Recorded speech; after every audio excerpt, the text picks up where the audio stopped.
नमस्कार आप सभी को। उम्मीद करता हूँ आप सब बहुत अच्छे से होंगे और आप सबकी तैयारी भी विधिवत सही दिशा में चल रही होगी। एक लंबे अंतराल के बाद हम मिल रहे हैं, लेकिन अब आपसे ये जो मिलना है ये नियमित रहेगा। और इसके बारे में आपको यदि याद होगा तो मैंने आपको अवगत भी करा दिया है कि अब आपकी जो कक्षाएं हैं वो रेगुलर बेसिस पे होंगी, उनमें किसी भी प्रकार का व्यवधान आपको देखने को नहीं मिलेगा। लगभग 200 दिन आप कह सकते हैं, हालांकि 200 से ज़्यादा दिन हैं हमारी परीक्षा को लेकर के, लेकिन फिर भी हम मान रहे हैं कि 200 दिन हमारी परीक्षा को लेकर के हैं, प्रीलिम्स एग्ज़ाम को लेकर के हैं। तो इन 200 दिनों में हमें अपने आप को मेंस के भी स्तर पे और प्रीलिम्स एग्ज़ाम के भी स्तर पे अपने आप को बेहतर करना है, अपनी कमियों की पहचान करनी है और अच्छे से अपनी तैयारी को बेहतर बनाना है। आप कह सकते हैं, क्योंकि अब आपको कोई भी एग्ज़ाम है, अब आप देखने को पा रहे होंगे कि लगातार जो पैटर्न रहे हैं वो टूटते नज़र आ रहे हैं। अब कोई भी पैटर्न आपको, एक विशेष पैटर्न आपको देखने को नहीं मिलता है। तो उसी तरह से हमें सभी संदर्भों को ध्यान में रखते हुए अपनी तैयारी को बूस्ट करना है। आपका ये जो सेशन होता है इसमें आप जानते हैं कि हम करंट अफेयर्स देखते हैं, करंट अफेयर्स के साथ साथ हम जीके के खंड को देखते हैं और हम जीएस के खंड को देखते हैं। तो ये तीनों चीज़ें आपको यहाँ पर देखने को मिलेंगी। करंट अफेयर्स भी देखने को मिलेगा, जीके भी देखने को मिलेगा और जीएस भी देखने को मिलेगा। तो इन तीनों को लेकर के समग्रता से हम एक ही वीडियो में काम कर रहे हैं और यही एक वीडियो आपके लिए जो है बहुत ही निर्णायक भूमिका निभाएगी। बहुत कुछ आप कह सकते हैं इसी एक वीडियो के माध्यम से आपको मिल जाएगा जो आपकी परीक्षा के लिए ज़रूरी है। तो चलिए शुरुआत करते हैं। सबसे पहले हम देखेंगे daily current affairs. Current affairs महासंग्राम हम देखते हैं और क्या क्या है प्रश्न, आइए देखते हैं। सबसे पहले प्रश्न है, गांधी ए लाइफ इन थ्री कैंपेन पुस्तक के लेखक कौन है? क्या बोला जा रहा है? गांधी ए life in three campaign, Gandhi A life in three campaign पुस्तक के लेखक कौन है, ये आपसे पूछा जा रहा है। आप देखेंगे कि इस प्रकार के जो प्रश्न हैं आजकल आपकी परीक्षाओं में बहुधा पूछे जा रहे हैं और इस प्रकार के प्रश्नों के लिए हमें तैयार रहने की ज़रूरत है। तो गांधी ए लाइफ इन थ्री कैंपेन पुस्तक की बात की जा रही है। 4 लेखक दिए हैं, एम.जे. अकबर, शशि थरूर, नीलेश कुमार यादव, अखिल चौधरी। 4 नाम इसमें से हैं। 2 नाम मैंने इसमें ऐसे रख दिए हैं जो कि आप कह सकते हैं कि इससे बिलोंग नहीं करते हैं, हमारे मित्र हैं, उनके नाम रख दिए मैंने ऐसे ही। ठीक है, तो इसमें से जो प्रमुख नाम है वो है एम.जे. अकबर। इसका सही उत्तर क्या है? एम.जे. अकबर इसका सही उत्तर है। और याद रखिएगा, गांधी ए लाइफ इन थ्री कैंपेन पुस्तक के लेखक कौन है? एम.जे. अकबर इस पुस्तक के लेखक हैं। अब एम.जे. अकबर यदि इस पुस्तक के लेखक हैं और बात हो रही है गांधी जी की, तो आइए गांधी जी से जुड़ी हुई कुछ चीज़ें हम देख लेते हैं जो हमारी परीक्षाओं के लिए महत्वपूर्ण हैं। क्या क्या? सबसे पहले गांधी जी की जब हम बात करते हैं तो 2 अक्टूबर को इनका जन्म हुआ था। वर्ष 1869 था। पोरबंदर नामक स्थान था जहां पर इनका जन्म हुआ था। ये तो सबको पता है, तो इस पर हमें बहुत कुछ विशेष बढ़त नहीं मिलने वाली। लेकिन क्या आप में से किसी को पता है कि महात्मा गांधी अफ्रीका से वापस कब आए थे? तो कुछ लोगों को जानकारी होगी। तो ये था वर्ष 1915 और डेट थी 9 जनवरी। 9 जनवरी वर्ष 1915 को महात्मा गांधी जो है ये अफ्रीका से वापस आए थे, दक्षिण अफ्रीका से ये भारत वापस आए थे। और इसीलिए प्रत्येक वर्ष 9 जनवरी को, वर्ष 2003 से प्रत्येक वर्ष 9 जनवरी को हम एक दिवस मनाते हैं जिसको बोलते हैं प्रवासी भारतीय दिवस। क्या मनाते हैं? प्रवासी भारतीय दिवस के रूप में मनाते हैं। प्रवासी भारतीय दिवस प्रत्येक वर्ष 9 जनवरी को मनाया जाता है। कौन सा मंत्रालय मनाता है? तो याद रखिएगा, मिनिस्ट्री ऑफ एक्सटर्नल अफेयर्स, ये जो मंत्रालय है इसके द्वारा मनाया जाता है। गांधी की बात हो रही है, अफ्रीका की बात हो रही है, तो आपको पता होगा अफ्रीका का एक शहर है डरबन और अफ्रीका का ही एक शहर है जिसको बोलते हैं जोहानसबर्ग। ठीक है, जोहानसबर्ग। ये जो शहर है डरबन और जोहानसबर्ग की यदि हम बात करें तो डरबन में महात्मा गांधी ने एक आश्रम की स्थापना किया था जिसका नाम था फोनिक्स। ठीक है, फोनिक्स नामक आश्रम की स्थापना महात्मा गांधी ने डरबन में किया था। जोहानसबर्ग की बात करते हैं तो यहाँ पे महात्मा गांधी ने टॉलस्टाय, याद रखिएगा, टॉलस्टाय फार्म की स्थापना की थी। तो याद रखिएगा, फोनिक्स आश्रम की स्थापना कहाँ पे की गई थी? डरबन में की गई थी। और टॉलस्टाय आश्रम की स्थापना जोहानसबर्ग में महात्मा गांधी ने किया था। आइए कुछ और देख लेते हैं महात्मा गांधी से जुड़े हुए तथ्यों के बारे में। यदि आपसे पूछ लिया जाए कि भैया जो प्रवासी भारतीय दिवस था वर्ष 2023 में कहाँ पे मनाया गया था, तो आप बताएंगे कि वर्ष 2023 में जो प्रवासी भारतीय दिवस था, प्रवासी भारतीय दिवस वर्ष 2023 में इंदौर में मनाया गया था। ठीक है, इसके साथ साथ गांधी जी की बात हो रही है, हम बिहार स्पेशल को कवर कर रहे हैं। बिहार पे हमारा फोकस रहता है, बिहार हमारी प्राथमिकता में रहता है, तो आपको बता दें कि बिहार में अभी हाल ही में एक बापू टावर बनाया गया है। कहाँ पे बनाया गया है? बिहार के पटना में बनाया गया है बापू टावर। और बिहार के पटना में ये जो बापू टावर बनाया गया है, इसकी जब हम बात करते हैं, बिहार के पटना में ये जो बापू टावर बनाया गया है, इसकी जब हम बात करते हैं तो आपको बता दें कि ये बापू टावर बनाया गया है गर्दनी बाग में, गर्दनी बाग में बनाया गया है। और गर्दनी बाग में ये जो बापू टावर बनाया गया है, ये 42,000 किलोग्राम तांबा इसमें इस्तेमाल किया गया है। 42,000 किलोग्राम तांबा से इसकी बाहरी जो दीवारें हैं उनको अलंकृत किया गया है। तांबे का प्रयोग यहाँ पे बड़े पैमाने पर किया गया है। और इसमें जो कुल लागत आई है 129 करोड़ रुपए की लागत आई है। 6 मंजिला ये इमारत है। तो इसको याद रखना है। बापू टावर पटना में बनाया गया है जो कि तांबे का है। 42,000 किलो तांबा जो है इसमें इस्तेमाल किया गया है। अब यदि तांबे की बात हो रही है, यदि तांबे की बात हो रही है तो हमें पता होना चाहिए ना कि भारत में सबसे बड़ी फैक्ट्री है कहाँ पे जहाँ तांबा बनता है, तो ये है मुंद्रा। ठीक है, मुंद्रा पोर्ट भी आपने सुना होगा। मुंद्रा में सबसे बड़ी फैक्ट्री है तांबे की, और ये मुंद्रा है कहाँ पे? ये है गुजरात में। तो याद रखिएगा, भारत में तांबे की सबसे बड़ी फैक्ट्री जो है वो है मुंद्रा में, और अदानी ग्रुप की ये फैक्ट्री है। सबसे ज़्यादा तांबा का उत्पादन किस फैक्ट्री से हो रहा है? तो याद रखिएगा हिंडाल्को। ठीक है, हिंडाल्को जो है, हिंडाल्को से सबसे ज़्यादा तांबे का उत्पादन हो रहा है, और इसकी भरूच शाखा जो है यहाँ से सबसे ज़्यादा तांबे का उत्पादन हो रहा है। विश्व में यदि पूछ लिया जाए कि भैया विश्व में तांबा सबसे ज़्यादा कहाँ प्राप्त होता है, विश्व में तांबा सबसे ज़्यादा कहाँ प्राप्त होता है, तो याद रखिएगा चिली और पेरू। चिली और पेरू में सबसे ज़्यादा तांबा प्राप्त होता है, और चिली और पेरू दक्षिण अमेरिका के देश हैं, दक्षिण अमेरिका के देश हैं। और यह भी याद रखना है कि विश्व का लगभग 40% जो तांबा है वो यहीं से निकाला जाता है। इतनी जानकारी आपको होनी चाहिए। तो आपने देखा कि किस प्रकार से एक प्रश्न था जिसमें सीधा जवाब हम दे सकते थे कि ये जो पुस्तक थी ये MJ अकबर के द्वारा लिखी गई थी। लेकिन इतना तो किताबों में भी आपको देखने को मिल जाता है, फिर आपको इस क्लास को करने की आवश्यकता क्यों रहेगी, इस क्लास से जुड़ने की आवश्यकता क्यों रहेगी? तो इसीलिए कुछ अतिरिक्त चीज़ें आपको बताई जाती हैं जिससे आपकी चीज़ें और बेहतर हों। चलिए अगला प्रश्न बोला जा रहा है, हाल ही में चर्चा में रहा जेवर एयरपोर्ट का निर्माण किस संस्था द्वारा किया जा रहा है? सबसे पहले हमें ये पता होना चाहिए कि जेवर एयरपोर्ट बन कहाँ रहा है। तो एक शहर है ग्रेटर नोएडा, ठीक है, एक जिला भी है, और ये उत्तर प्रदेश का एक जिला है। तो ग्रेटर नोएडा जो है यहाँ पे जेवर एयरपोर्ट का निर्माण किया जा रहा है। दिल्ली से लगा हुआ ये इलाका है, और यहाँ पे जो एयरपोर्ट बन रहा है इसको बना रही है ज्यूरिख एयरपोर्ट नामक कंपनी। तो ज्यूरिख एयरपोर्ट है कहाँ पे? ये स्विट्जरलैंड में है। कहाँ पे है? स्विट्जरलैंड में है, और यही जो है इसका निर्माण कर रही है, ये आपको पता होना चाहिए। इसके साथ साथ आपको बता दें ये चर्चा में क्यों था, क्योंकि इसके बारे में हमने पूर्व में भी बात की है। चर्चा में इसलिए था क्योंकि यहाँ पे आदि योगी शिव, याद रखिएगा, आदि योगी शिव की एक मूर्ति स्थापित की जा रही है, जिसको लेकर के एयरपोर्ट अथॉरिटी ऑफ इंडिया ने जो है स्वीकृति दे दी है। तो आदि योगी शिव की जो मूर्ति है वो ज्यूरिख एयरपोर्ट द्वारा निर्मित ग्रेटर नोएडा के जेवर एयरपोर्ट पर स्थापित की जा रही है, इसलिए ये चर्चा में है।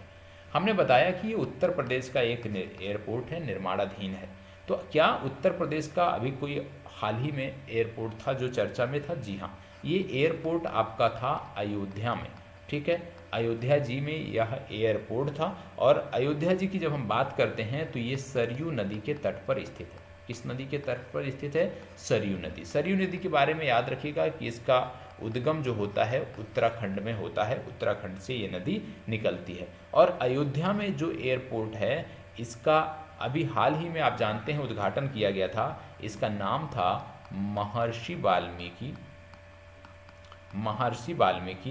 अंतर्राष्ट्रीय हवाई अड्डा। महर्षि वाल्मीकि अंतर्राष्ट्रीय हवाई अड्डा। तो महर्षि वाल्मीकि अंतर्राष्ट्रीय हवाई अड्डा है कहाँ पे? तो याद रखिएगा कि महर्षि वाल्मीकि अंतर्राष्ट्रीय हवाई अड्डा जो है ये आपको कहाँ पे देखने को मिलता है? महर्षि वाल्मीकि अंतर्राष्ट्रीय हवाई अड्डा आपको अयोध्या में देखने को मिलता है। तो ये आपको पता होना चाहिए कि महर्षि वाल्मीकि अंतर्राष्ट्रीय हवाई अड्डा कहाँ पे देखने को मिलता है? अयोध्या में देखने को मिलता है। क्या अयोध्या में यूपी में, क्योंकि यूपी में ही अयोध्या है। क्या और भी कोई एयरपोर्ट हैं? जी हाँ, कई सारे एयरपोर्ट हैं, जैसे गोरखपुर में एयरपोर्ट है, ठीक है, लखनऊ में एयरपोर्ट है। क्या आप में से कोई बता सकता है कि लखनऊ एयरपोर्ट का नाम किसके नाम पर रखा गया है? आप में से यदि कोई जवाब दे पाए तो बहुत अच्छा होगा। बताइएगा कि जो लखनऊ एयरपोर्ट है, उत्तर प्रदेश की जो राजधानी है लखनऊ, जो कि गोमती नदी के तट पर स्थित है, यहाँ पर जो एयरपोर्ट है उसका नाम क्या है? आप में से यदि कोई बताता है तो बहुत खुशी होगी। प्रयास करिएगा बताने का कि लखनऊ एयरपोर्ट का जो नामकरण है वो किसके नाम पर किया गया है। ठीक है, चलिए बढ़ते हैं आगे और देखते हैं अगला प्रश्न। अगला प्रश्न आ गया, हाल ही में चर्चा में रहे संगठन इकोवास को किसने छोड़ दिया है? अब सबसे पहले पता होना चाहिए ये जो संगठन है ये है क्या। इसका फुल फॉर्म है द इकोनॉमिक कम्युनिटी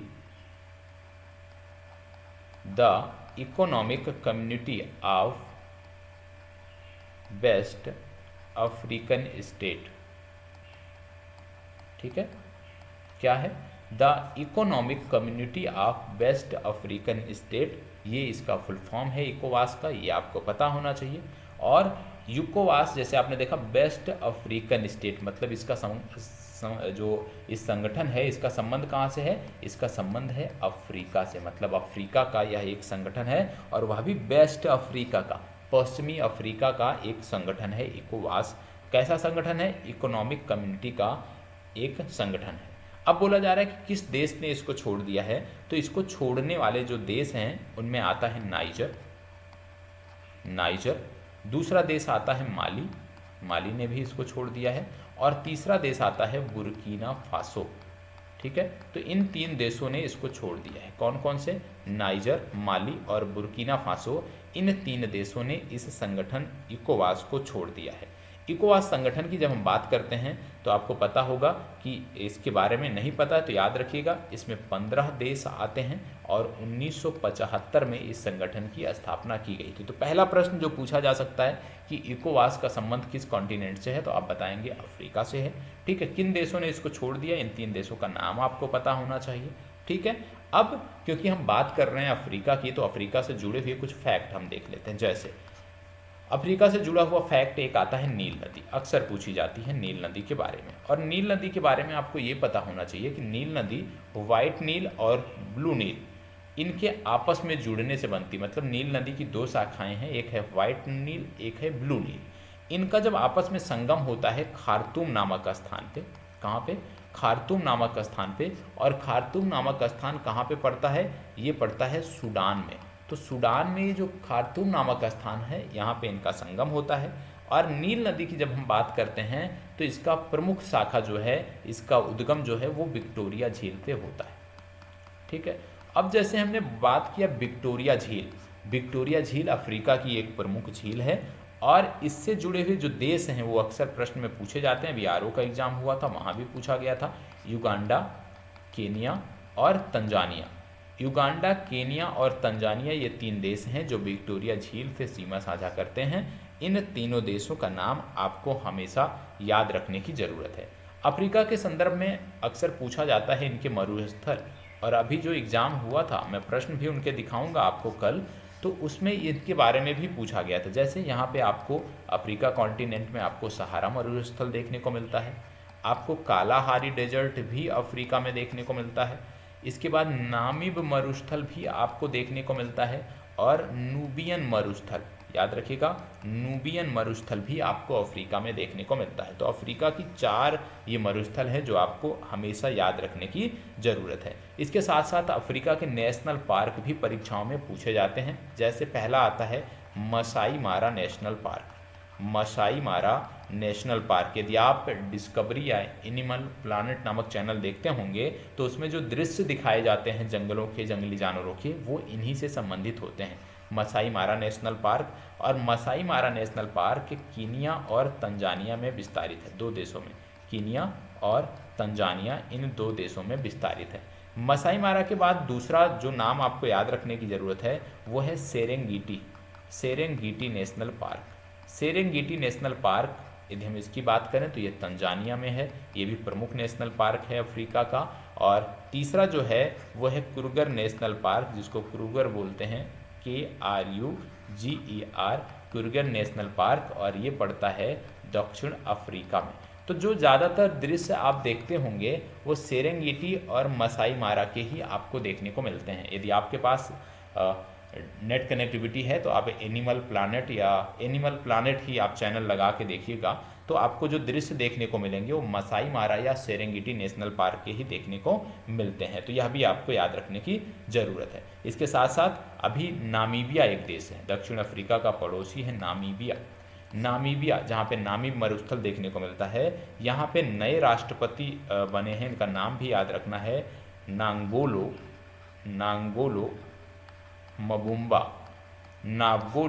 मबुम्बा, ये यहाँ के नए राष्ट्रपति हैं, इनका भी नाम आपको याद रखना है। ठीक है, तो इतनी जानकारी अफ्रीका के संदर्भ में। चलिए बढ़ते हैं आगे और देखते हैं अगला प्रश्न। अगला प्रश्न है, हाल ही में भारत ने सिग श्योर नामक एसाल्ट राइफल जो है ये किस देश से खरीदने की बात की है। ठीक है, सिग श्योर जो ये असाल्ट राइफल है ये भारत अमेरिका से खरीद रहा है और अमेरिका से 70,000 क्वांटिटी इनकी भारत खरीद रहा है। ये किसका स्थान लेगी, तो ये इंसास जो राइफल है उसका स्थान लेंगी, इंसास राइफल का स्थान लेंगी। अब यहाँ पे आपने देख लिया असाल्ट राइफल के बारे में। क्या आपको भारत में निर्मित किसी असाल्ट राइफल के बारे में जानकारी है? एक होना चाहिए, AK-203। AK-203 नामक जो असाल्ट राइफल है इसका निर्माण हम अमेठी में कर रहे हैं और किसकी सहायता से? रसिया की सहायता से। रसिया इंडिया का ये जॉइंट वेंचर है जहाँ पे AK-203 नामक असाल्ट राइफल हम बना रहे हैं। कहाँ पे बना रहे हैं? अमेठी में बना रहे हैं। अमेठी कहाँ पे है? अमेठी है उत्तर प्रदेश में। ठीक है, अमेठी कहाँ है? उत्तर प्रदेश में है, ये आपको पता होना चाहिए। और जब हमने इसकी बात की तो एक चीज़ और याद रखना है, भारत में डिफेंस कॉरिडोर बन रहे थे और डिफेंस कॉरिडोर उत्तर प्रदेश और तमिलनाडु में बनाए जाने की बात थी। तो ये दोनों याद रखना है कि भारत में जो डिफेंस कॉरिडोर बन रहे हैं वो उत्तर प्रदेश और तमिलनाडु से संबंधित है। अब आइए इससे जुड़ी हुई कुछ और जानकारी देख लेते हैं। जैसे यहाँ पे आपने देखा इंसास के बारे में, आपने देखा इंसास राइफल के बारे में आपने देखा और AK जो 203 राइफल है उसके बारे में देखा, तो कुछ चीज़ें यहाँ पे और आपको जाननी है। क्या जाननी है? भारत की पहली असाल्ट राइफल कौन है, यदि आपसे पूछ लिया जाए भारत की स्वदेशी असाल्ट राइफल कौन है, इसका नाम है उग्रम।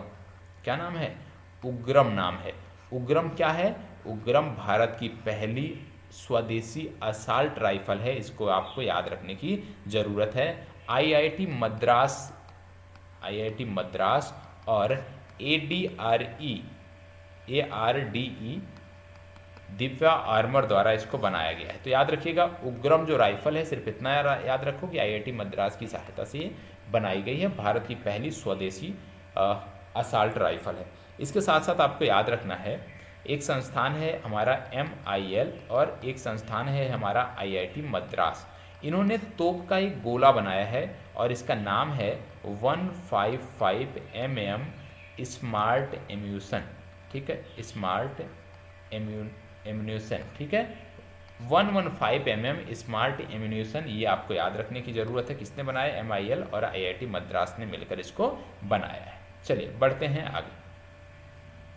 अगला है वर्ल्ड गवर्नमेंट समिट 2024 का आयोजन किस देश में किया गया? वर्ल्ड गवर्नमेंट समिट की बात हो रही है तो आपको बता दें कि इसका जो थीम था, क्योंकि इस प्रकार के जो सम्मेलन होते हैं उनकी थीम पूछी जाती है, उनका विषय पूछा जाता है। इसका थीम था शेपिंग फ्यूचर गवर्नमेंट। ये आपको याद रखना है, थीम था। और यह भी याद रखना है कि भारतीय प्रधानमंत्री अभी 7वीं बार UAE के दौरे पे गए थे और 7वीं बार जब ये UAE के दौरे पे गए थे तो इन्होंने अक्षरधाम जो मंदिर बन रहा है, अक्षरधाम मंदिर जो बन रहा है UAE में, उसका उद्घाटन भी किया था। कहाँ पे बन रहा है? अबू धाबी में बन रहा है। कहाँ पे बन रहा है? अबू धाबी में बन रहा है। तो अबू धाबी में ये जो मंदिर बन रहा है इसका उद्घाटन भी इन्होंने किया। तो ये भी याद रखना है, अबू धाबी में बन रहे इस मंदिर का उद्घाटन भी इन्होंने किया है। इतनी जानकारी आपको होनी चाहिए। इसके साथ साथ आपको बता दें कि जब हम बात कर रहे हैं वर्ल्ड गवर्नमेंट समिट 2024 की, तो आपको यह भी यहाँ पे पता होना चाहिए कि वर्ल्ड गवर्नमेंट समिट 2024 जो है इसका आयोजन दुबई में किया गया था। और दुबई कहाँ पे है? दुबई है UAE में। तो इतनी जानकारी आपको होनी चाहिए। यहाँ पे इंडिया हो गया, ठीक है, इंडिया हो गया, टर्की हो गया और कतर हो गया। इनको गेस्ट मेंबर के तौर पे जो है निमंत्रित निमंत्रण दिया गया था। एक चीज़ और याद रखिएगा, पिछले दिनों वाइब्रेंट गुजरात समिट हुई थी। पिछले दिनों वाइब्रेंट गुजरात समिट हुई थी। वाइब्रेंट गुजरात समिट क्या हुआ था? वाइब्रेंट गुजरात समिट हुई थी। और वाइब्रेंट गुजरात समिट जो हुई थी, इतना याद रखना है कि वाइब्रेंट गुजरात समिट जो हुई थी, यहाँ पे आपको देखने को मिलता था कि वाइब्रेंट गुजरात समिट में यूएई के जो राष्ट्रपति हैं वो चीफ गेस्ट के रूप में आमंत्रित थे। इतनी जानकारी आपको होनी चाहिए। ठीक है, चलिए बढ़ते हैं आगे। तो आपको बताना है कि कौन कौन सी झीलें यहाँ से संबंधित हैं। अगला प्रश्न और 7वां प्रश्न है ये आपका। 7वां प्रश्न क्या बोला जा रहा है? हाल ही में कलम और कवच नामक, नमक नहीं है भैया, नामक है, साहित्य समारोह का आयोजन किस मंत्रालय द्वारा किया गया? कलम और कवच नामक साहित्य समारोह का आयोजन किस मंत्रालय द्वारा किया गया? याद रखना है, इसकी जो थीम थी वो था इक्विप्ड फॉर टुमारो। ठीक है, इक्विप्ड फॉर टुमारो ये थीम थी। और आपको बता दें कि रक्षा मंत्रालय ने इसको आयोजित किया था। किसने आयोजित किया था? रक्षा मंत्रालय ने इसको आयोजित किया था और इसका आयोजन पुणे में किया गया था। ठीक है, इक्विप्ड फॉर टुमारो, रक्षा मंत्रालय ने इसको आयोजित किया था और इसका आयोजन पुणे में किया गया था। ये आपको पता होना चाहिए। इक्विप्ड फॉर टुमारो इसकी थीम थी। ठीक है, चलिए बढ़ते हैं आगे और देखते हैं अगला प्रश्न। और अगला प्रश्न आपका है, हाल ही में दीव में, दमन दीव सुना होगा ना, तो दीव में संपन्न हुए बीच गेम में कौन सा राज्य शीर्ष पर रहा? बीच गेम जो हुआ इसमें कौन सा राज्य शीर्ष पर रहा, इसकी बात हो रही है। बीच गेम आपको बता दें कहाँ पे हुए, प्रश्न में ही दिया गया है कि दीव में बीच गेम हुए थे। और इसमें टॉप पर जो रहा वो रहा मध्य प्रदेश। मध्य प्रदेश इसमें टॉप पे रहा है, ये आपको पता होना चाहिए। इसके साथ साथ आपको यह भी बता दें, जब बीच गेम की बात हो रही है, समुद्र की बात हो रही है, जल क्रीड़ा की बात हो रही, तो आपको कुछ और बता देता हूँ। जैसे एक संस्थान है जिसका नाम है national institute of water sports. National institute of water sports, याद रखिएगा, national institute of water sports. ये कहाँ पे है? तो याद रखिएगा ये पणजी में है। कहाँ पे है? पणजी में है। और वर्ष 1990 में इसकी स्थापना की गई थी। पणजी कहाँ पे है? गोवा की राजधानी है। तो national institute of water sports ये आपको पणजी में देखने को मिलता है। वर्ष 1990 में इसको स्थापित किया गया था। ठीक है, इसके साथ साथ आपको बता दें, अभी हाल ही में चर्चा में गोवा क्यों था? क्योंकि भारतीय प्रधानमंत्री जो हैं उन्होंने एक संस्थान की स्थापना की थी जिसका नाम था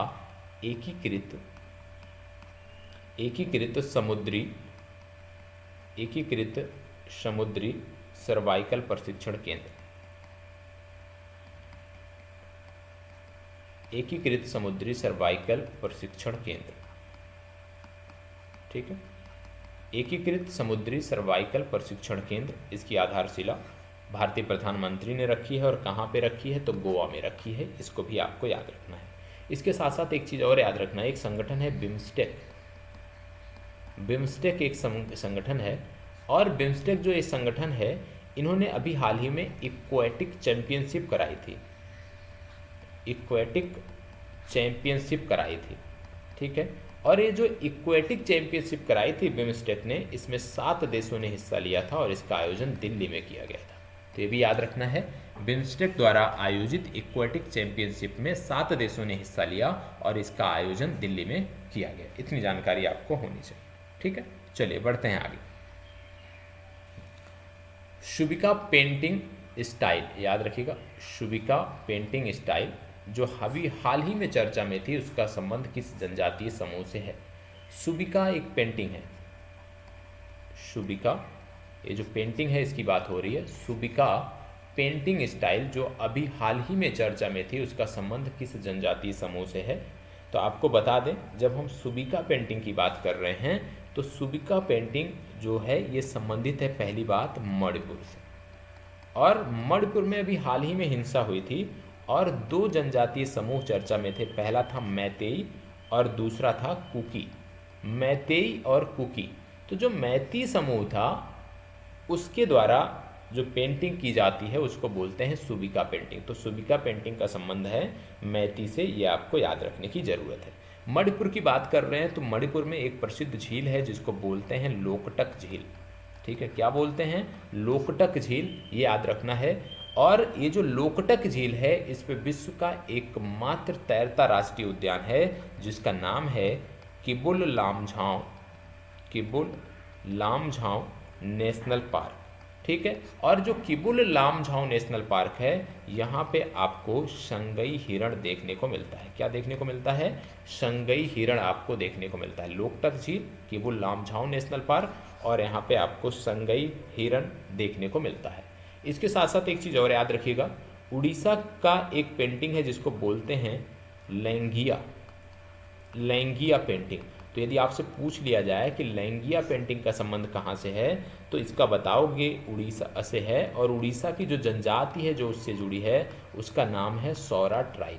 तो सौरा ट्राइब उड़ीसा की है और लैंगिया पेंटिंग से ये जुड़ी हुई है, ये भी आपको याद रखने की ज़रूरत है। तो दो पेंटिंग मैंने आज आपको बताया, लैंगिया पेंटिंग और सुबिका पेंटिंग, दोनों से जुड़ी हुई जो जनजातियाँ हैं उनको आपको याद रखने की ज़रूरत है। चलिए बढ़ते हैं आगे। अगला है, हाल ही में किस अंतरिक्ष एजेंसी के टेस मिशन ने एक सुपर अर्थ TOI 715B की खोज की है? TOI 715B की खोज किसने की है ये आपको बताना है। TOI 715 की खोज की है नासा ने। नासा किस देश की अंतरिक्ष एजेंसी है? USA की अंतरिक्ष एजेंसी है। और नासा ने बताया कि यह पृथ्वी के आकार का 1/5 मतलब 1.5 गुना ज़्यादा बड़ा है। मतलब पृथ्वी के आकार का यह 1.5 गुना है। ठीक है, और इसका नाम इन्होंने रखा TOI 715B और बताया कि यह 137 लाइट ईयर दूर है। ठीक है, 137 लाइट ईयर दूर है। अब दूसरा संगठन यहाँ देख रहे होगे इसरो। इसरो कहाँ का संगठन है? तो याद रखिएगा इसरो भारत की अंतरिक्ष एजेंसी है। रॉसकॉस्मोस के बारे में बात करें तो ये रूस की अंतरिक्ष एजेंसी है। ESA की बात करें तो ये यूरोपीय यूनियन की अंतरिक्ष एजेंसी है। इतनी जानकारी आपको होनी चाहिए। और आप जानते हैं प्रत्येक दिन करंट अफेयर्स की जो PDF आपकी होती है उसमें अधिकतम जो प्रश्न संख्या होती है वो 10 होती है। 10 प्रश्नों को हम समग्रता से देखते हैं और एक प्रश्न आपके अभ्यास के लिए जाता है। तो आज के लिए जो आपका अभ्यास प्रश्न है वो है, हाल ही में किस देश ने ओमान में आयोजित पहला पुरुष FIH हॉकी 5S विश्व कप 2024 जीत लिया है? ध्यान रखिएगा, हॉकी 5S विश्व कप 2024 जीत लिया है, ये आपको बताना है। 4 विकल्प यहाँ पर आपके सामने हैं, भारत, मलेशिया, ओमान, नीदरलैंड। इनमें से कौन सा विकल्प सही है ये आपको बताना है। इसका जवाब आपको वीडियो के कमेंट बॉक्स में देना है। दूसरा जो विषय अब हम देखने जा रहे हैं, दूसरा जो विषय हम देखेंगे वो हम देखने जा रहे हैं GK के सेक्शन को। और GK के सेशन में जो हम बात करने वाले हैं ये आज हम बात करने वाले हैं अंटार्कटिका की।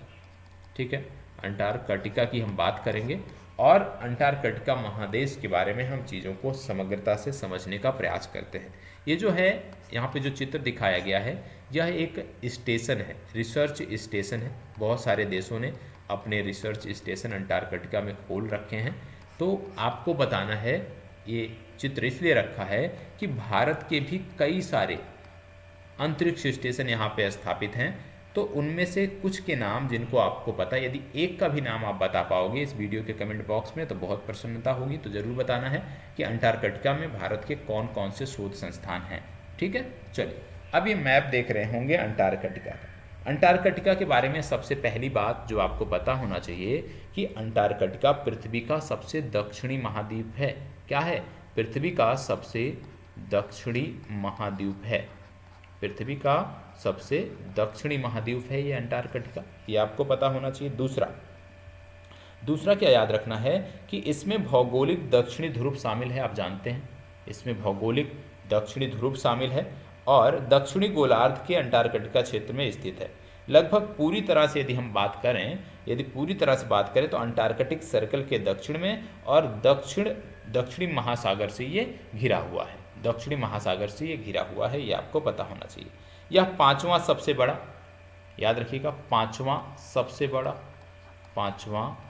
सबसे बड़ा महाद्वीप है और ऑस्ट्रेलिया के आकार का ये 2 गुना है। याद रखिएगा, पांचवा सबसे बड़ा महाद्वीप है और ऑस्ट्रेलिया के आकार का ये दूसरा है, लगभग 2 गुना है। ठीक है। इसके साथ साथ यह याद रखना है कि अब तक जो ज्ञात महाद्वीप हैं उनमें सबसे कम आबादी यदि किसी महाद्वीप की है तो सबसे कम आबादी आपको अंटार्कटिका में देखने को मिलती है। यहाँ गर्मियों में लगभग 5,000 लोग, याद रखिएगा, गर्मियों में लगभग 5,000 लोग और सर्दियों में लगभग 1,000 लोग रहते हैं। गर्मियों में 5,000 और सर्दियों में लगभग 1,000 लोग यहाँ पे इस महाद्वीप पर पूरे रहते हैं। आकार देखा कि ऑस्ट्रेलिया का 2 गुना है, लेकिन सिर्फ 1,000 लोग सर्दियों में यहाँ पे रहते हैं और ज़्यादातर इसमें जो लोग हैं वो रिसर्च से जुड़े हुए हैं, शोध से जुड़े हुए हैं। अंटार्कटिका का जो भाग है लगभग 98% इसका जो भूभाग है वो बर्फ से हमेशा घिरा रहता है। अंटार्कटिक का अधिकांश भाग एक ध्रुवीय रेगिस्तान के रूप में है। इसका ज़्यादातर जो भाग है एक ध्रुवीय रेगिस्तान के रूप में है जिसमें तट के साथ 200 मिलीमीटर की वार्षिक वर्षा होती है। तट के साथ साथ यदि हम देखें जो तट है यहाँ पे, ये जो तट है यहाँ पे लगभग 200 मिलीमीटर की वार्षिक वर्षा होती है। ठीक है, लेकिन इतनी कम वर्षा के बाद भी दुनिया का 80% जो मीठे पानी का भंडार है वो यहीं पर आपको देखने को मिलता है। सबसे बड़ी झील जो है वो कौन सी है तो याद रखिए उसका नाम है वोस्तोक। सबसे बड़ी झील जो यहाँ पे है उसका नाम है वोस्तोक, ये याद रखना है। यहाँ की जो सबसे बड़ी झील है उसका नाम है वोस्तोक, ये यहाँ की सबसे बड़ी झील है। अंटार्कटिका में कई नदियाँ और देखने को मिलती हैं और जो यहाँ पे सबसे लंबी नदी है उसका नाम है गोमेद। क्या नाम है? गोमेद। गोमेद अंटार्कटिका की सबसे लंबी नदी है। गोमेद अंटार्कटिका की सबसे लंबी नदी है, ये आपको याद रखने की ज़रूरत है। और बोस्तोक के बारे में भी आपको याद रखने की ज़रूरत है कि बोस्तोक जो है ये सबसे बड़ी झील है और गोमेद सबसे लंबी नदी है। अंटार्कटिका की जब हम बात करते हैं तो रास सागर और बेडेल सागर के बीच आप कह सकते हैं गर्दन के करीब ट्रांस अटलांटिक पर्वत जो है, आर्कटिक पर्वत जो है वो 2 भागों में विभाजित करता है।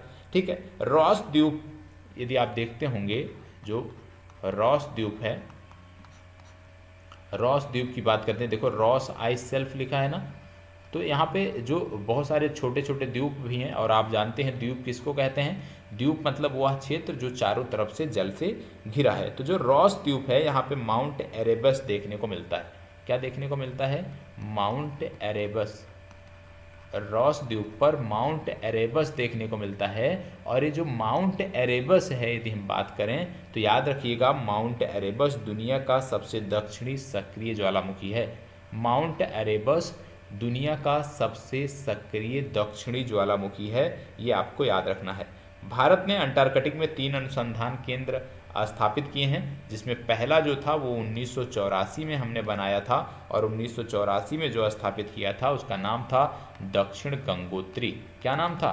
दक्षिण गंगोत्री। बाकी 2 के नाम कौन हैं वो आप बताओगे। एक मैंने आपको बता ही दिया दक्षिण गंगोत्री, बाकी 2 जो बते हैं उनके नाम आप बताओगे। तो इस प्रकार से अंटार्कटिक जो महाद्वीप है इसकी चर्चा यहाँ पे समाप्त होती है। अंटार्कटिका की समाप्त होती है चर्चा।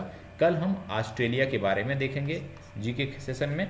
और अब जो हम चर्चा करने वाले हैं वो हम करने वाले हैं सामान्य विज्ञान की। और सामान्य विज्ञान में यदि मैं बात करूं, सामान्य विज्ञान में यदि हम बात करें, हम रसायन विज्ञान की चर्चा कर रहे थे। रसायन विज्ञान पिछले सेशन में हमारा हुआ था, लेकिन अब ऐसा होगा कि एक दिन हम रसायन विज्ञान देखेंगे और एक दिन हम जीव विज्ञान देखेंगे। इस तरह से जो हमारा सामान्य विज्ञान का सेक्शन है वो रेगुलर बेसिस पे होता रहेगा। तो आज जो हम देखने वाले हैं वो जीव विज्ञान देखने वाले हैं और जीव विज्ञान के अंतर्गत आज जो शुरुआत करेंगे हम वो जीव विज्ञान के एक प्रकार से परिचय से करेंगे।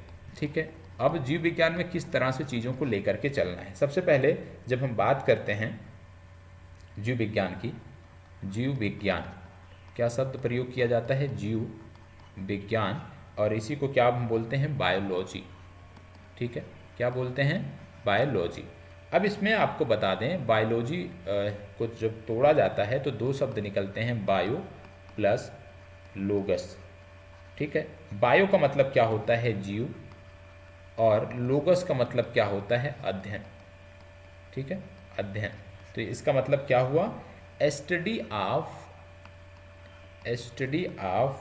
Living, study of living beings, study of living beings जो है, या जीवों का जो अध्ययन है, जीवों का जो अध्ययन है उसको हम क्या कहते हैं? उसको हम जीव विज्ञान कहते हैं। ठीक है, जीव विज्ञान शब्द की बात करें तो याद रखिएगा दो नाम आते हैं। पहला नाम आता है लैमार्क और दूसरा नाम आता है ट्रेविरेनस। ठीक है, दूसरा नाम आता है ट्रेविरेनस। लैमार्क और ट्रेविरेनस। तो जब भी जीव विज्ञान शब्द की बात आती है कि जीव विज्ञान शब्द का सर्वप्रथम प्रयोग किसने किया, तो लैमार्क और ट्रेविरेनस का नाम आता है। ठीक है, यदि आपसे पूछ लिया जाए, ये तो बात हुई जीव विज्ञान शब्द की बात हुई कि जीव विज्ञान शब्द का प्रयोग किसने किया सर्वप्रथम। यदि आपसे पूछ लिया जाए जीव विज्ञान विषय का अध्ययन किसने किया, जीव विज्ञान विषय का अध्ययन, जीव विज्ञान विषय का अध्ययन, ठीक है, जीव विज्ञान विषय का अध्ययन किसने किया, तो जीव विज्ञान विषय का अध्ययन सर्वप्रथम किया अरस्तु ने। किसने किया? अरस्तु ने। जीव विज्ञान विषय का सर्वप्रथम अध्ययन किसने किया? अरस्तु ने किया, और इसीलिए इनको फादर ऑफ बायोलॉजी के नाम से जाना जाता है। ठीक है, फादर ऑफ बायोलॉजी के नाम से अरस्तु को जाना जाता है। क्यों? क्योंकि इन्होंने जीव विज्ञान विषय का सर्वप्रथम अध्ययन किया, इसलिए इनको फादर ऑफ बायोलॉजी के नाम से जाना जाता है। जीव विज्ञान की कई सारी शाखाएं हैं, जीव विज्ञान की कई सारी शाखाएं हैं, और जीव विज्ञान की शाखाओं में यदि हम बात करें तो आपको देखने को मिलता है वनस्पति विज्ञान, जहाँ पे वनस्पतियों का अध्ययन किया जाता है, या इसी को आप बोलते हैं बॉटनी। ठीक है, दूसरा आपको देखने को मिलता है जंतुओं का अध्ययन या जंतु विज्ञान या जंतुओं का अध्ययन, जिसको हम बोलते हैं जूलॉजी। ठीक है, जंतुओं का अध्ययन। तीसरा आपको देखने को मिलता है सूक्ष्म जीवों का अध्ययन। क्या देखने को मिलता है? सूक्ष्म जीवों का अध्ययन, और इसको बोलते हैं सूक्ष्म जीव विज्ञान या माइक्रोबायोलॉजी। ठीक है, माइक्रोबायोलॉजी इसको कहते हैं। तो वनस्पति विज्ञान, जंतु विज्ञान और सूक्ष्म जीव विज्ञान, ये तीन शाखाएं हैं जीव विज्ञान की, जो आपको याद रखने की जरूरत है। अब सबसे पहले जो हम चर्चा करने जा रहे हैं, जो हम थोड़ी सी चीज़ें देखेंगे बेसिक, वो बॉटनी के बारे में देखते हैं। जैसे बॉटनी में हमने देखा स्टडी ऑफ प्लांट्स या पादपों का अध्ययन, स्टडी ऑफ प्लांट या पादपों का अध्ययन। ठीक है, स्टडी ऑफ प्लांट या पादपों का अध्ययन। सर्वप्रथम पादपों पर अध्ययन किसने किया? तो एक नाम आता है, इनका नाम है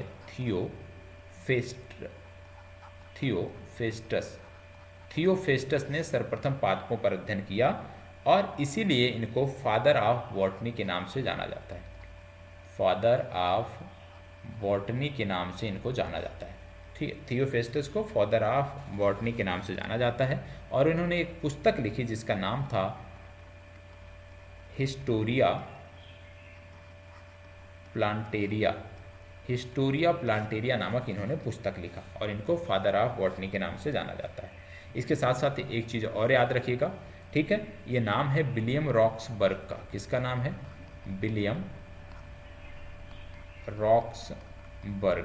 विलियम रॉक्सबर्ग को भारतीय वनस्पति विज्ञान का जनक कहा जाता है। क्या कहा जाता है? विलियम रॉक्सबर्ग को भारतीय वनस्पति विज्ञान का जनक कहा जाता है। यह भी आपको याद रखने की जरूरत है।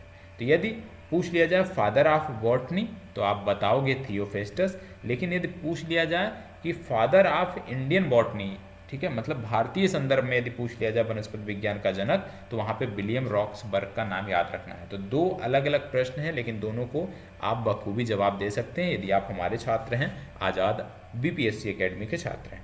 चलिए अब जूलॉजी के बारे में बात कर लेते हैं। जूलॉजी के बारे में सबसे पहले जूलॉजी मतलब क्या है? Study of animal. क्या है? स्टडी ऑफ एनिमल मतलब जंतुओं का अध्ययन। और सर्वप्रथम जंतुओं का अध्ययन किसने किया? जंतुओं पर अध्ययन किसने किया? तो इनका नाम था अरस्तु। सर्वप्रथम जंतुओं पर अध्ययन अरस्तु ने किया, और इन्होंने भी बुक एक लिखा जिसका नाम था हिस्टोरिया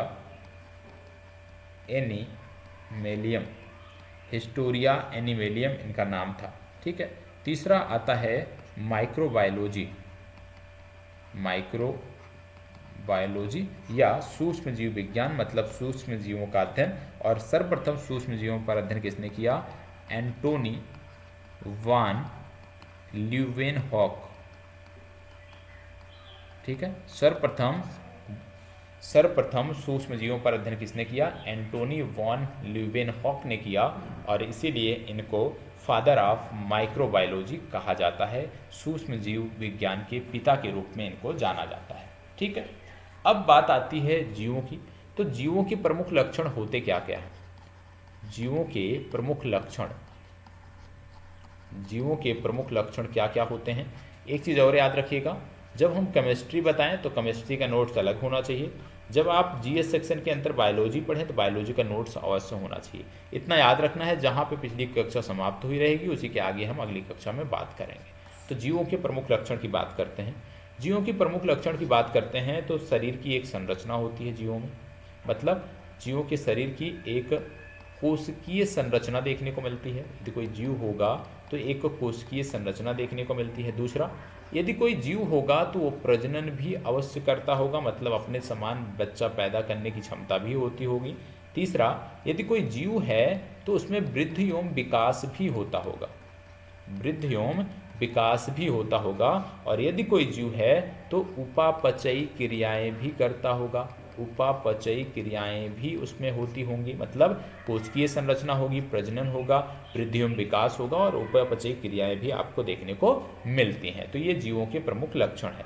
अब यहाँ से आपका टॉपिक स्टार्ट होता है, और आज का जो टॉपिक है वो है पहला टॉपिक। जैसे आपने देखा कि शरीर की एक संरचना होती है, मतलब कोशिकीय संरचना पाई जाती है, मतलब आज का जो टॉपिक है वो है कोशिका। कोशिका को क्या कहते हो आप? सेल कहते हो। कोशिका के बारे में हम कहते हैं। कोशिका होती क्या है? तो कोशिका शरीर की संरचनात्मक एवं क्रियात्मक इकाई होती है। क्या है? कोशिका शरीर की संरचनात्मक एवं क्रियात्मक, याद रखिएगा, क्रियात्मक इकाई होती है। कोशिका शरीर की संरचनात्मक एवं क्रियात्मक इकाई होती है, और यह जीवों के शरीर की सबसे सूक्ष्मतम इकाई होती है। जीवों के शरीर की सबसे सूक्ष्मतम इकाई होती है। जीवों के शरीर की सबसे सूक्ष्मतम इकाई होती है, और इसके खोजकर्ता कौन थे? इसके खोजकर्ता थे रॉबर्ट हुक, और रॉबर्ट हुक ने 1665 ईस्वी में, खोजकर्ता कौन थे? रॉबर्ट हुक थे, और रॉबर्ट हुक ने 1665 ईस्वी में एक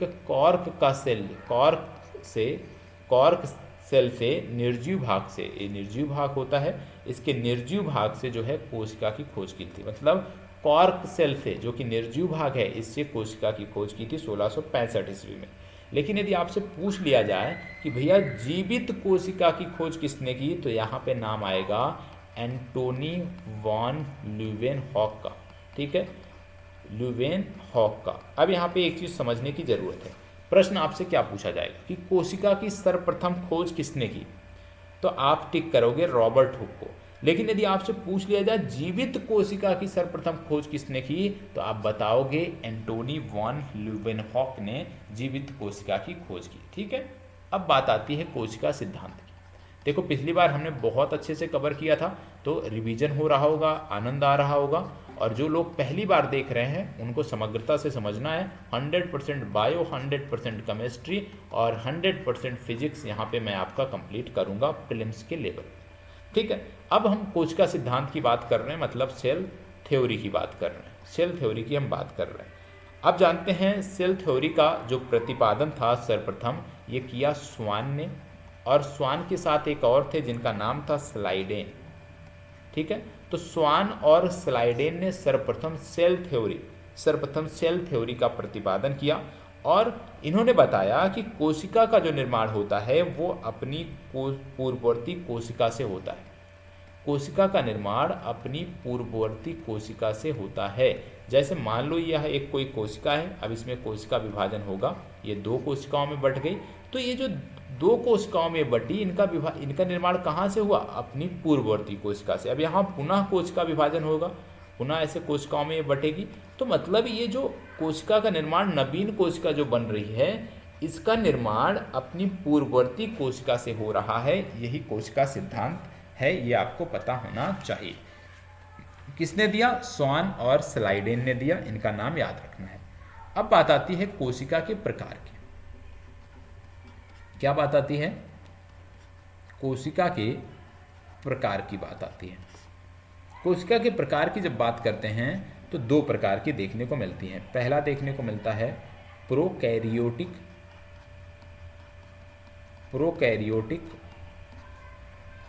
प्रोकैरियोटिक कोशिका, और दूसरा जो देखने को मिलता है वह है यूकैरियोटिक कोशिका। ठीक है, प्रोकैरियोटिक कोशिका और यूकैरियोटिक कोशिका। अब एक चीज़ और याद रखना है, यहाँ पे नोट कर लीजिएगा कि पृथ्वी पर जो पहला जीव आया था वो पूर्ण विकसित जीव नहीं था, वह प्रोकैरियोटिक कोशिका वाला था। मतलब पृथ्वी पर जो पहला जीव आया वो प्रोकैरियोटिक कोशिका वाला था, क्योंकि वह जीव पूर्ण विकसित नहीं था। अब जैसे हमने देखा कोशिका दो प्रकार की होती है, एक प्रोकैरियोटिक और एक यूकैरियोटिक। तो अंतर क्या होता है इनको हम समझ लेते हैं। प्रोकैरियोटिक की बात करते हैं तो इसको बोला जाता है प्राचीन कोशिका। प्रोकैरियोटिक मतलब प्राचीन कोशिका, और यूकैरियोटिक का मतलब आधुनिक कोशिका। यूकैरियोटिक का मतलब आधुनिक कोशिका, प्राचीन कोशिका और आधुनिक कोशिका। दूसरा, आप जानते हैं जो प्रोकैरियोटिक जीव होते हैं ये सदैव एक कोशिकीय होते हैं, सदैव एक कोशिकीय होते हैं, ये सदैव एक कोशिकीय होते हैं। और जो यूकैरियोटिक जीव होते हैं ये एक कोशिकीय भी हो सकते हैं और बहुकोशिकीय भी हो सकते हैं। ठीक है, तो याद रखना है कि प्रोकैरियोटिक जो जीव हैं वो सदैव एक कोशिकीय जीव होंगे, और जो प्रोकैरियोटिक जीव होंगे वो एक कोशिकीय और बहुकोशिकीय दोनों भी हो सकते हैं।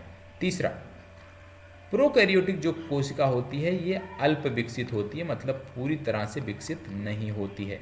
जबकि जब हम बात करते हैं प्रोकैरियोटिक की तो याद रखना है ये पूर्ण विकसित कोशिका होती है। क्या होती है? पूर्ण विकसित कोशिका होती है, ये कोशिका पूर्ण विकसित होती है। ठीक है, इसके साथ साथ यहाँ पे एक चीज़ और याद रखना है, यूकैरियोटिक कोशिका में माइटोकॉन्ड्रिया में एटीपी के रूप में ऊर्जा का निर्माण होता है। इसके साथ साथ आपको बता दें कि यहाँ पे जो राइबोसोम्स हैं, राइबोसोम्स जो हैं वो 17S टाइप के पाए जाते हैं। राइबोसोम्स 17S टाइप के पाए जाते हैं। और यहाँ पे जो राइबोसोम्स हैं, यहाँ पे जो राइबोसोम्स हैं वो 80S टाइप के पाए जाते हैं। ठीक है, यहाँ पे जो राइबोसोम्स हैं वो 80S टाइप के पाए जाते हैं। तो प्रोकैरियोटिक में 70S टाइप के राइबोसोम्स और यूकैरियोटिक में 80S टाइप के राइबोसोम्स आपको देखने को मिलते हैं। अब एक चीज़ और याद रखिएगा, जैसे हम प्रोकैरियोटिक और यूकैरियोटिक की हम बात कर रहे हैं, समग्रता से प्रोकैरियोटिक और यूकैरियोटिक को समझने की बात कर रहे हैं, दोनों में हमने अंतर देखा। अब एक एक करके पहले हम प्रोकैरियोटिक कोशिका देखेंगे और उसके बाद फिर हम यूकैरियोटिक के बारे में हम देखेंगे। प्रोकैरियोटिक जब कोशिका की हम बात करते हैं, मान लीजिए ये कोई सेल है, मान लो ये कोई सेल है, तो ठीक है, अब यहाँ पे क्या है, ये 70S टाइप के राइबोसोम्स, 70S टाइप के राइबोसोम्स। ठीक है, ये आपका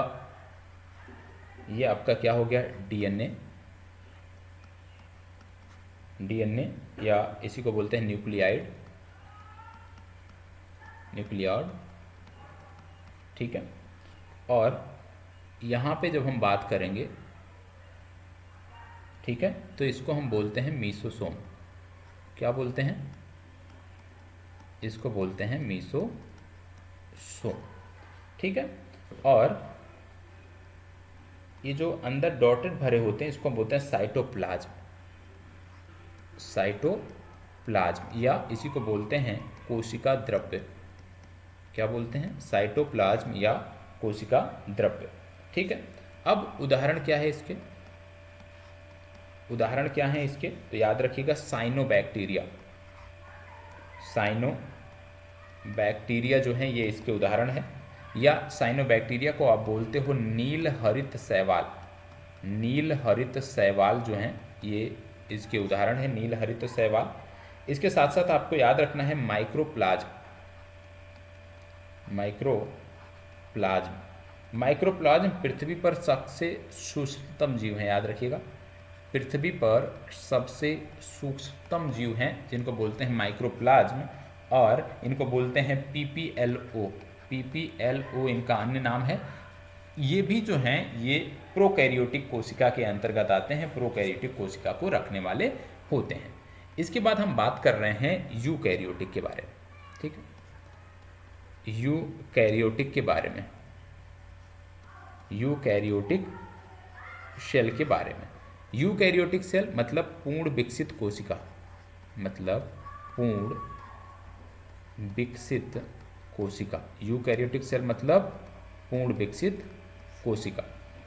अर्थात इसमें याद रखना है, एक चीज़ और याद रखना है, अर्थात पूर्ण विकसित कोशिका होगी तो क्या क्या देखने को मिलेगा। पहली चीज़, इसमें माइटोकॉन्ड्रिया देखने को मिलेगा। पूर्ण विकसित कोशिका का मतलब क्या, कि उसमें माइटोकॉन्ड्रिया होगा, उसमें क्लोरोप्लास्ट होगा, उसमें क्या होगा, क्लोरोप्लास्ट होगा या हरित लवक होगा, ठीक है।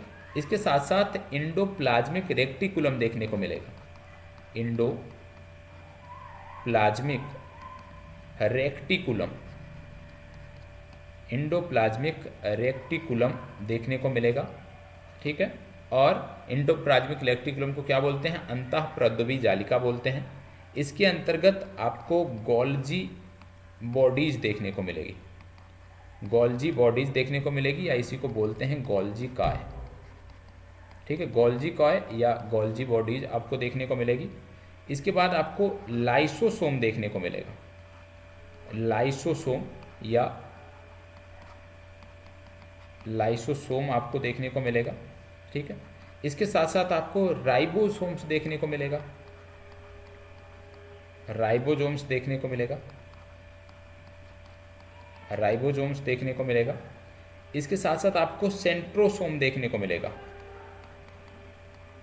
सेंट्रोसोम देखने को मिलेगा, इसी को बोलते हैं तारक काय, तारक काय देखने को मिलेगा।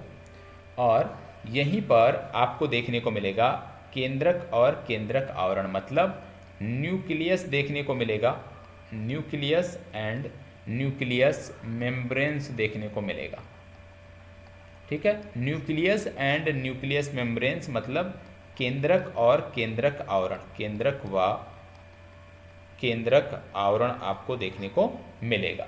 इसके साथ साथ आपको क्या देखने को मिलेगा, सेल ऑर्गेनेल्स देखने को मिलेगा, सेल ऑर्गेनेल्स देखने को मिलेगा, इसी को बोलते हैं कोशिकांग। और साथ ही साथ रिक्तिका देखने को मिलेगा, रिक्तिका देखने को मिलेगा, इसी को बोलते हैं वैक्यूल्स। ये आपको अनिवार्य रूप से देखने को मिलता है। तो इतनी चीज़ें आपको यहाँ पे देखने को मिलेगी। इन सब चीज़ों के बारे में आपको पता होना चाहिए। ये बात किसकी हो रही है, ये बात हो रही है यूकैरियोटिक सेल की या पूर्ण विकसित कोशिका की, ठीक है। और एक चीज़ और याद रखिएगा, यह लिपिड और प्रोटीन का बना होता है। किसका बना होता है, लिपिड व प्रोटीन का, लिपिड और प्रोटीन का बना होता है। और दोनों तरफ प्रोटीन, बीच में लिपिड का लेयर आपको देखने को मिलता है, ठीक है। लिपिड और प्रोटीन का ये बना होता है, दोनों तरफ प्रोटीन और बीच में लिपिड का लेयर आपको देखने को मिलता है। तो इतनी जानकारी आपको होनी चाहिए। ये बात समाप्त होती है किसकी, यूकैरियोटिक सेल की जो चर्चा है वो यहाँ पे समाप्त होती है। अब यूकैरियोटिक सेल का एक चित्र भी मैं यहाँ पे एक रफली स्ट्रक्चर बना देता हूँ। हालांकि बहुत अच्छा स्ट्रक्चर मैं नहीं बना पाता हूँ, लेकिन फिर भी एक रफली स्ट्रक्चर मैं यहाँ पे प्रयास कर रहा हूँ कि एक रफली स्ट्रक्चर मैं आपका यहाँ पे बना दूँ। रफली स्ट्रक्चर से आपको बहुत कुछ समझने को मिल जाएगा, ठीक है। इस तरह से एक रफली स्ट्रक्चर यहाँ पे हम बना रहे हैं यूकैरियोटिक कोशिका की। प्रोकैरियोटिक कोशिका का हमने बना दिया था, उसको आपने देखा होगा। तो अब इसका भी हम यहाँ पे बना रहे हैं,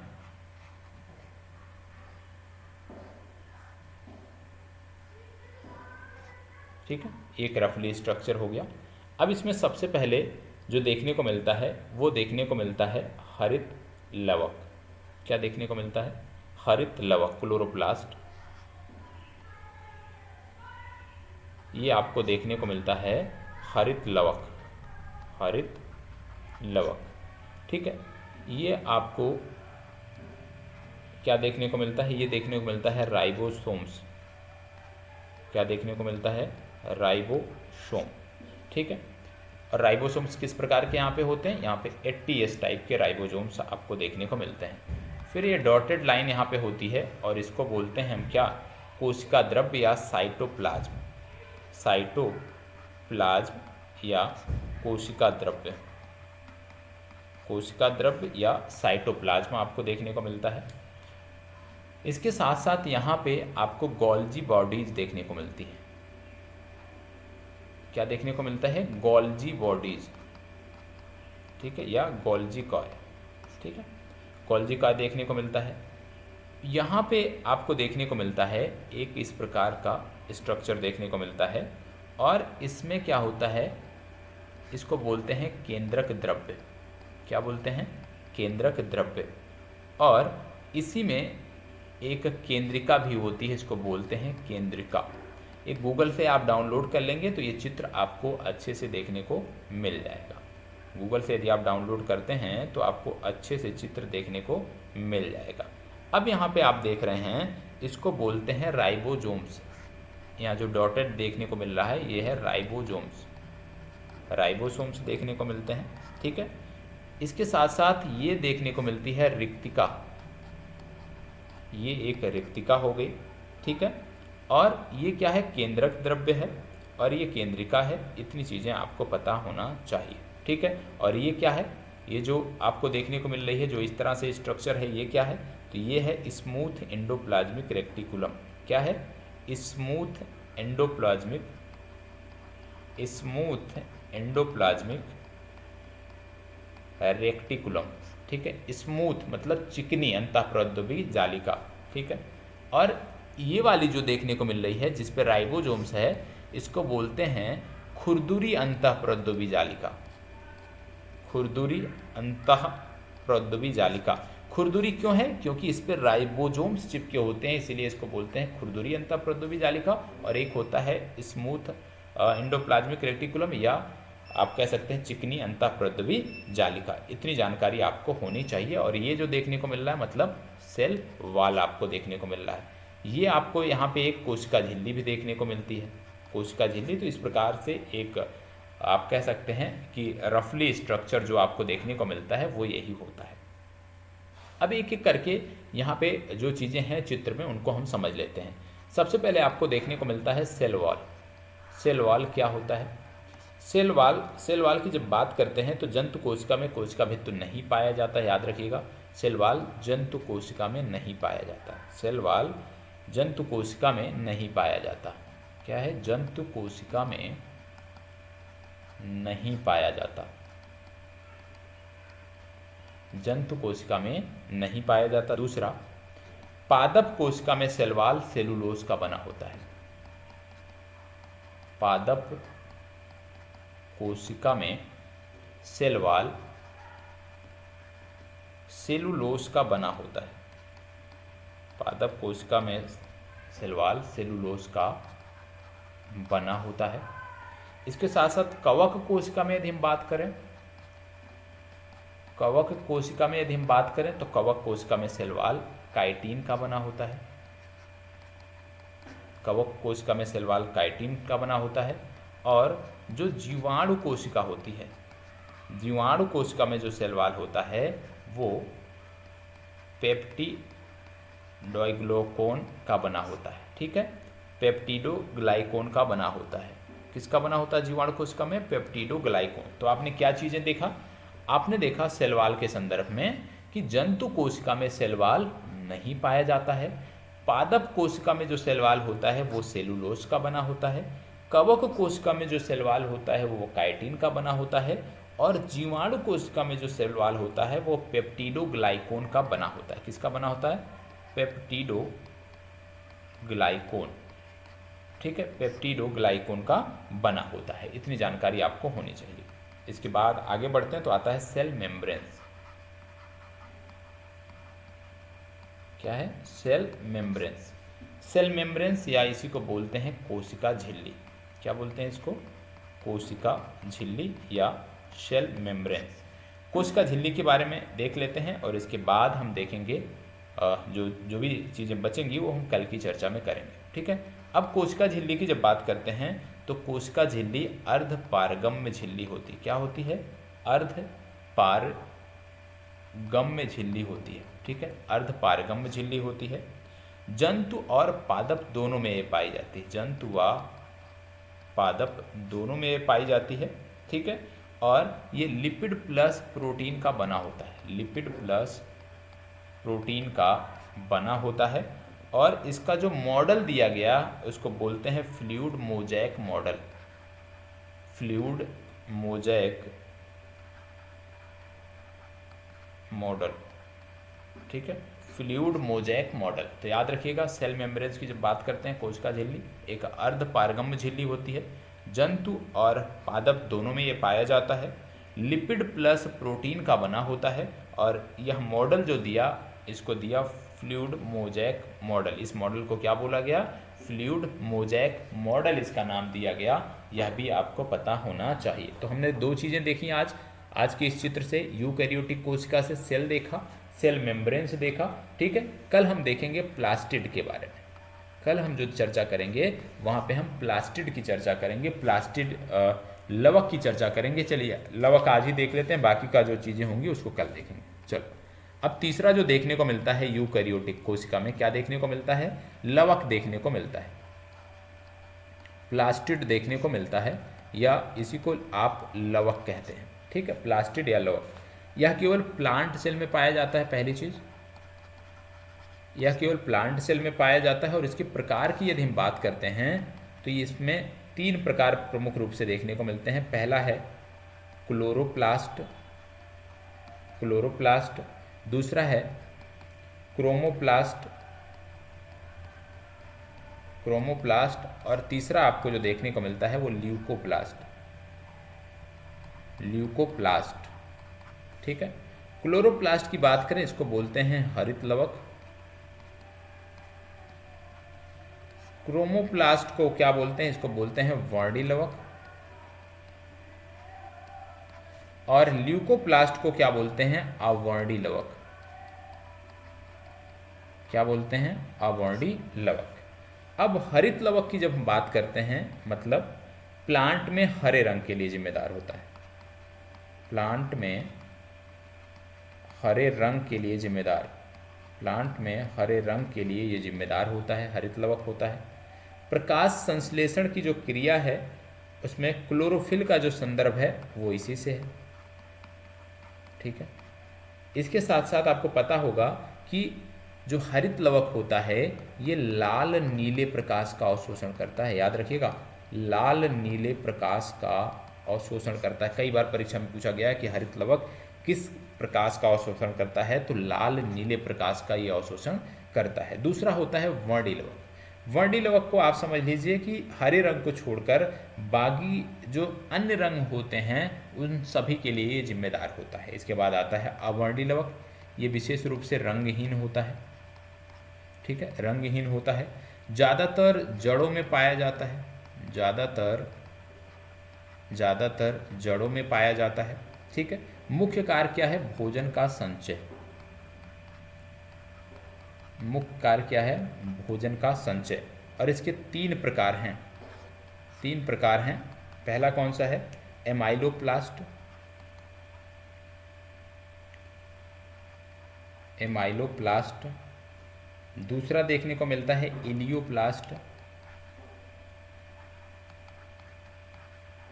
और तीसरा जो देखने को मिलता है वो है प्रोटीनोप्लास्ट, ठीक है। ये 3 आपको देखने को मिलते हैं।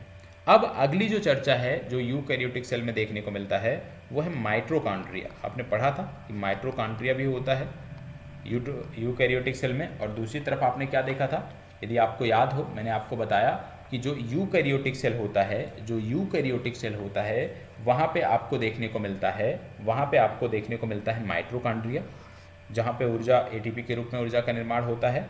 और जो प्रोकैरियोटिक होता है वहाँ पे मीसोसोम होता है, मीसोसोम के माध्यम से ऊर्जा का निर्माण होता है, ये आपने देखा था।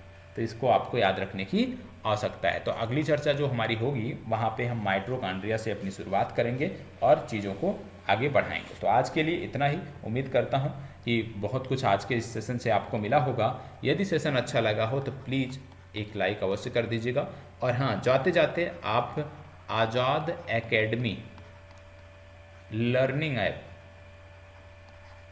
अवश्य डाउनलोड कर लीजिएगा, क्योंकि आज़ाद एकेडमी लर्निंग ऐप पर संडे को आपका टेस्ट होगा। संडे को जो निःशुल्क टेस्ट है वो आपको इसी ऐप पर देखने को मिलेगा। तो यहीं पर अपनी चर्चा को विराम देता हूँ। धन्यवाद, बहुत बहुत आभार आप सभी का।